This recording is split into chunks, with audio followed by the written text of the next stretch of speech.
Hi, we're in the wilderness of Paran. It's a high, rocky desert. And it was in this region that the first generation of Israelites died. And the Lord admonished the second generation of Israelites to remember this place, this area, so that they wouldn't become complacent once they reached the promised land in their fine houses. This is an acacia tree, and this is what the Ark of the Covenant was made out of. Okay, we are here in the Gulf of Aqaba, which is part of the Reed Sea or the Red Sea, snorkeling at Elat, looking at all kinds of pretty fish on the coral reef.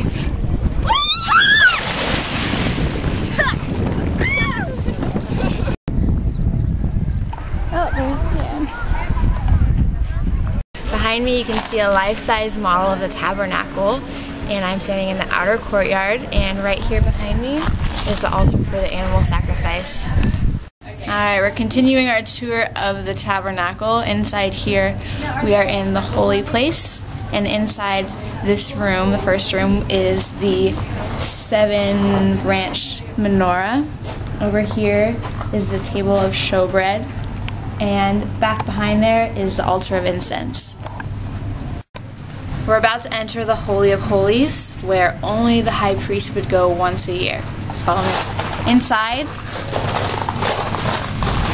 here we have the Ark of the Covenant, where the glory of the Lord dwelt above.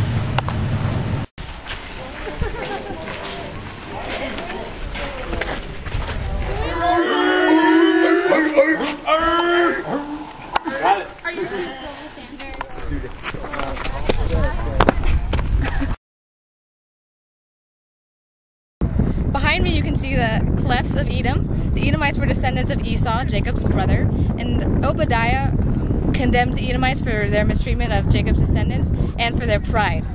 He says, "The pride of your heart has deceived you, you who live in the clefts of the rock, and make your home on the heights, you who say to yourself, who can bring me down to the ground?"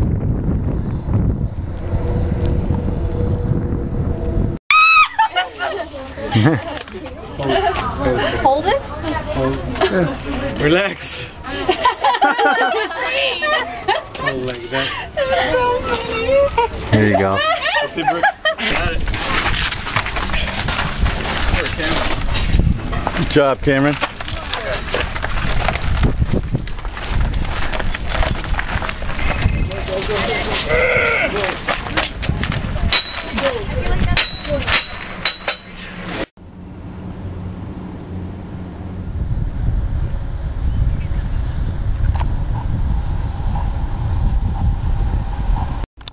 Here we are at the top of Masada.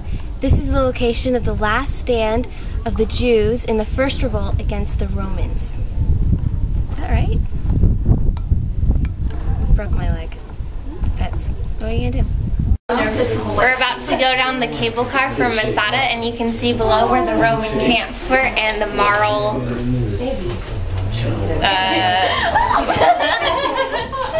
sand. Masada! I came, I saw, I climbed! Woo!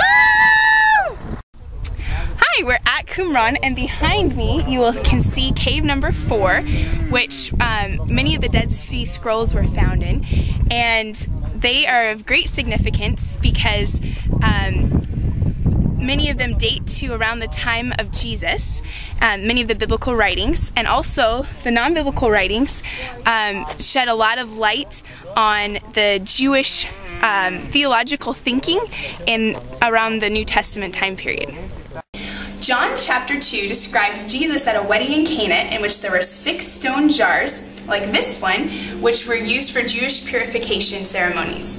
And Jesus had them filled up to the brim with water. Each contained 20 to 30 gallons. And Jesus turned the water into wine.